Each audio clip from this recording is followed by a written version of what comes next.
Pakistan strikes back. Iran returns to negotiate. And does India want to talk?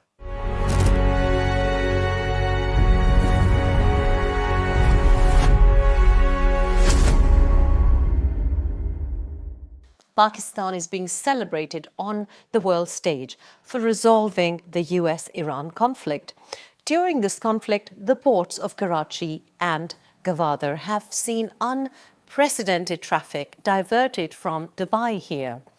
On Saturday night, Karachi was hit by a terror attack, the first one of its kind for quite a while. It happened in one of the busiest residential areas of Karachi, Gulistani Johar. A military rangers camp was assaulted. It is near several universities. First, a car was rammed into the barrier and blown up in a suicide attack, followed by firing. In the firing that carried on for some time, 3 terrorists were eliminated and 1 captured alive, who, we're told, is an Afghan national. They were identified as Jamaat al-Ahrar, a TTP affiliate believed to be receiving training in safe havens in Afghanistan. 3 rangers lost their lives in the attack on their facility. The timing and the modus operandi is spread terror in the port city of Karachi and discourage travel from Karachi to Balochistan. This is the main logistics route, and that was the story behind the second terror activity over the weekend. A young couple with 2 very young girls on a family holiday from Karachi to Balochistan. One minute, they were sharing the hotel stay videos and romantic moments of their holiday. The next, the young woman was sitting in shock, in bloodied clothes, near the bullet-ridden body of her young husband and 2 very traumatized young daughters by her side.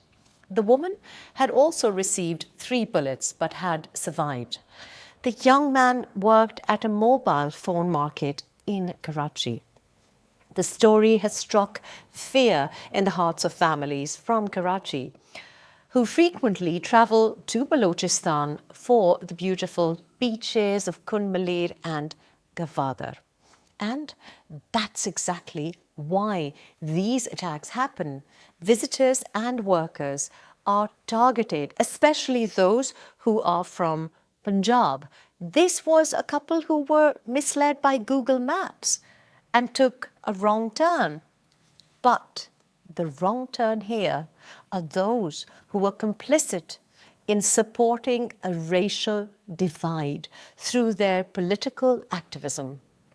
Many of the Baloch separatist militants are also very young, and a lot of them are actually young women who've been recruited, and they are being promoted as heroes. But killing innocent civilians, women and children, laborers, is no heroic feat. Balochistan has very few visitors as it is. I've been going regularly a couple of times every year since 2013, simply because it has the most stunning views I've ever seen. And every time I go, I hear stories of women telling me that there are not enough doctors and health professionals in Balochistan. A university I visited on my last visit in Gwadar was fresh in my memory as a stimulating interaction, and then I heard that the Vice-Chancellor and his deputy were abducted by Baloch separatists. Now, who wants people not to come here, work here, not to teach, not to build roads, not to give healthcare? Who wants tourists not to come here?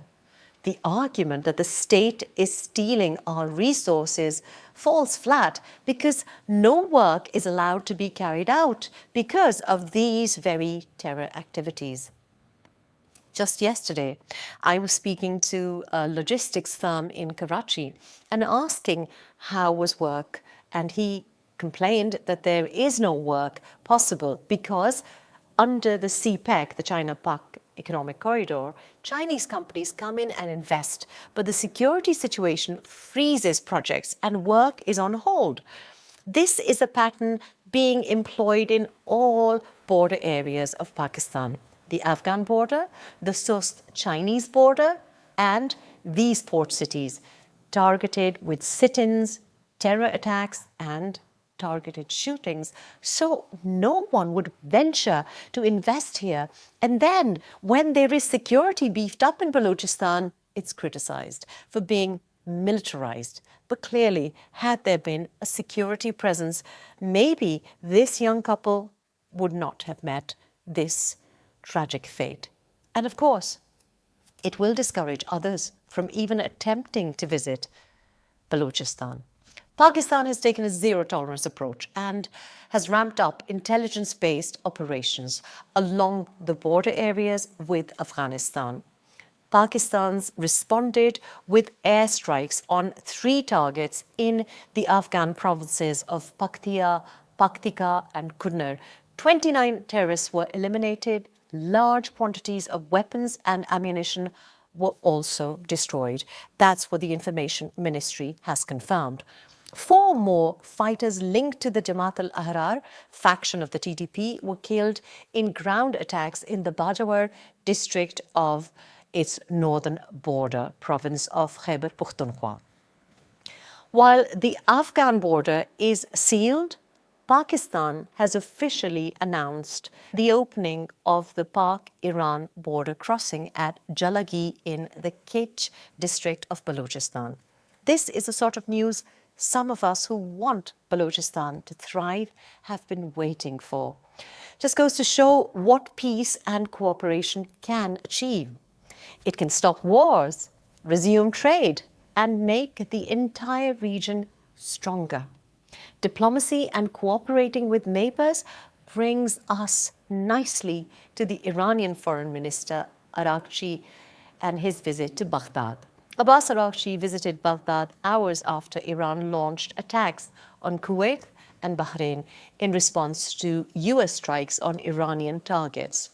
While the world was expecting Saudis to host a meeting between Iran and Gulf countries on Saturday, fresh fighting between Iran and US made it look like we were heading back towards a full-blown war. The Iraqi Foreign Minister, Fouad Hussein, suggested hosting Iran to an 8-party meeting in Baghdad with the GCC to discuss regional security, de-escalation, and economic cooperation. Now, whether the Gulf countries will agree to it after a weekend of battering by Iran remains a question. But Baghdad pleaded with Tehran to open up the strait and to give reconciliation at least a chance. Mr. Araghchi welcomed the Iraqi proposal and said Iran was fully prepared to cooperate with the Iraqi government to advance this initiative. Iraq might have a better stab at convincing their neighbor here. This is because they share religious and cultural ties and need to be able to travel freely between the two states. Tehran and Baghdad have been fighting wars at the incitement of US in the past, but in recent times they have become very close, particularly during this US-Iran war. Iraq, in fact, has been blamed by the US for not cracking down on Iranian-backed militias in Iraq, and the UAE laid blame on Iraq for the attack on its Al-Baraka nuclear facility. The funeral procession of the martyred Supreme Leader Ayatollah Ali Khamenei, which starts on the 4th of July, will go through Baghdad, Najaf, and Karbala. The first stop by Abbas Araghchi was near Baghdad airport to visit the site where the IRGC Quds Force commander Qasem Soleimani was killed in a US drone. This was a drone strike back in 2020. This is a clear signal to the US of Iran's defiance. And what struck observers is the obvious secure body language of the Iranian delegation in Iraq.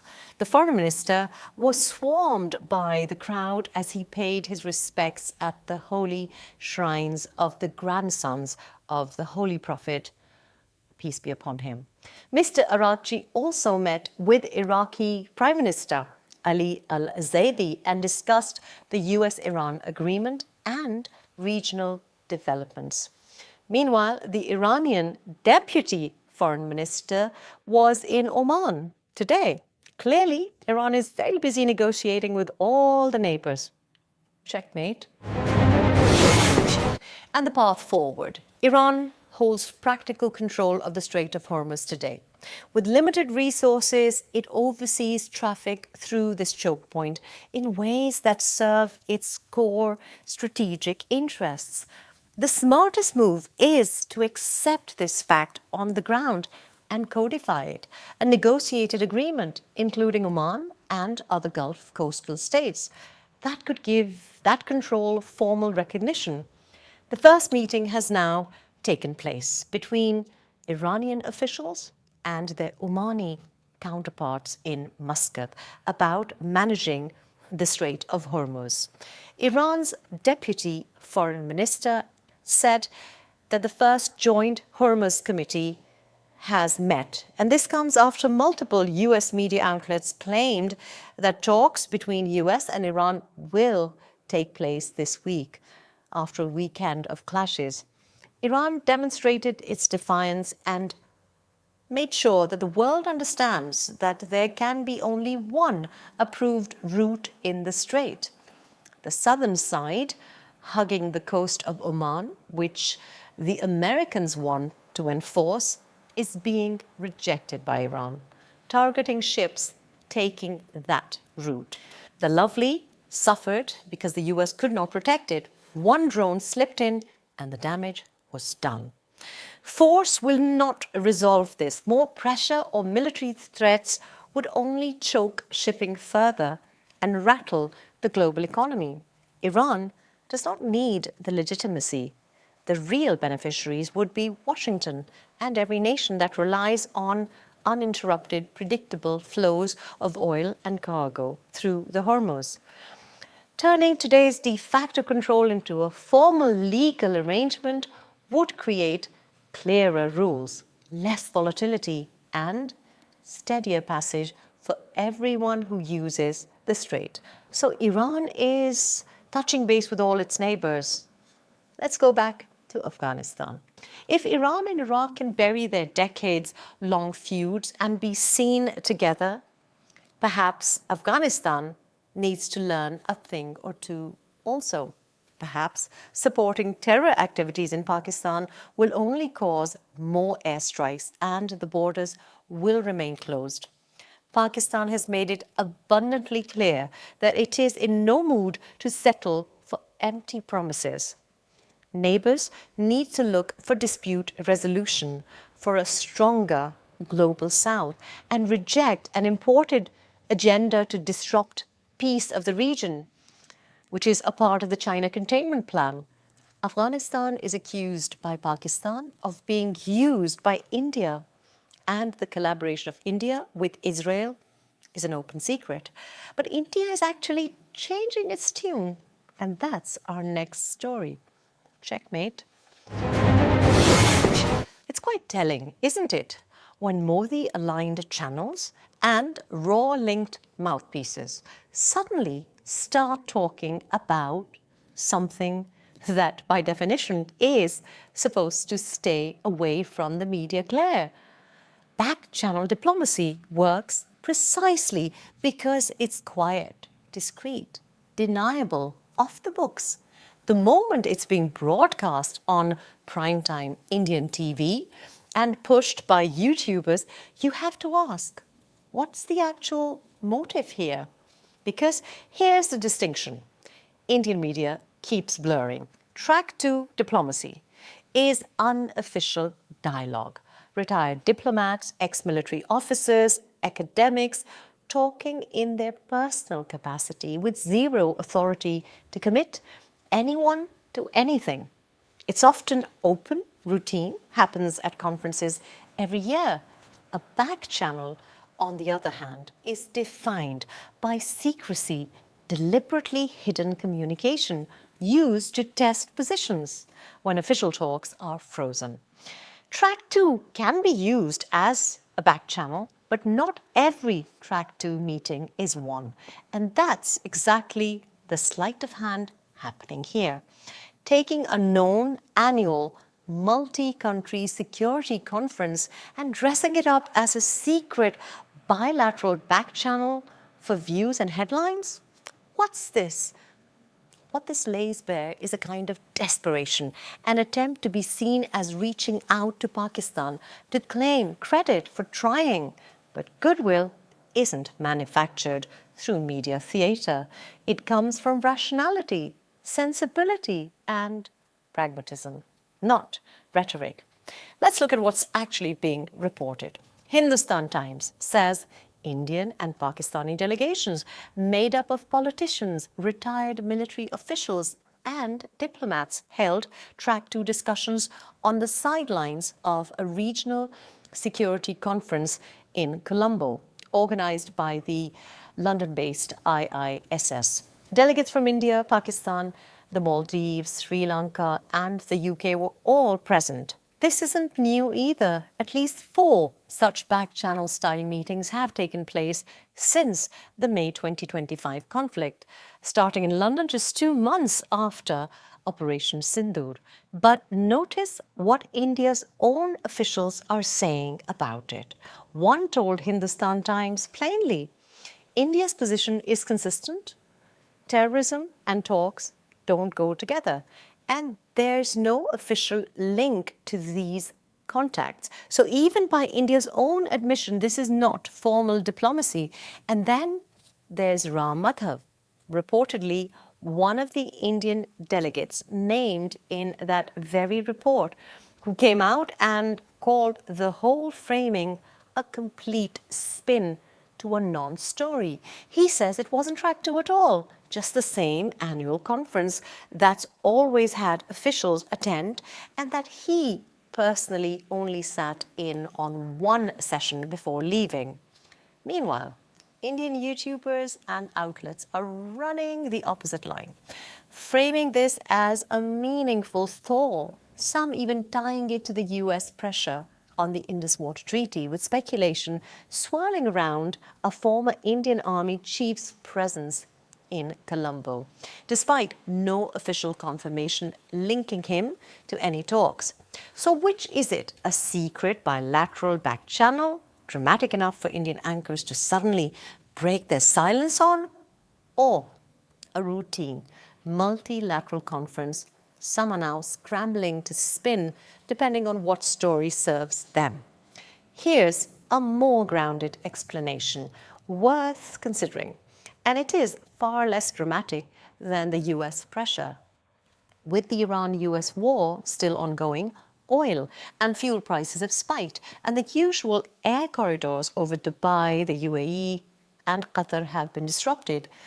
On top of that, Pakistan has kept its airspace closed to Indian carriers since April last year. And industry estimates put the annual cost to Indian airlines anywhere from $600 million to $1 billion, forcing longer routes, refueling stops, and rising fares. With these fuel costs already climbing because of the Iran war, that airspace closure is hurting India's aviation sector far more than it's hurting Pakistan's. So it's entirely plausible India is quietly testing the waters, not out of some grand US orchestrated peace push, but because reopening that airspace and walking back the Indus Waters Treaty suspension would be a genuine practical relief. It could be that. It could be US pressure. It's probably both. There's also, of course, the optics problem. Pakistan has been racking up diplomatic wins and global attention lately, mediating, showing up at the table, picking up brownie points as a serious player.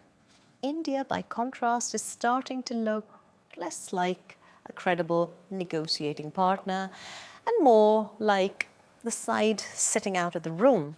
That gap in perception alone might be enough to push New Delhi toward testing whether a back channel with Pakistan is even possible. Pakistan's position, though, remains unchanged.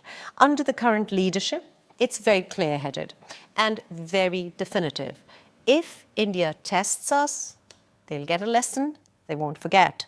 But if India genuinely wants peaceful, neighborly relations built on mutual respect, equality, and dignity, Pakistan remains ready to reciprocate. So instead of hiding behind these media shenanigans, India should openly acknowledge what happened during Markai-Haq and show a genuine desire for rapprochement, one that leads to a real resolution of long-standing disputes, especially the core issue of Kashmir.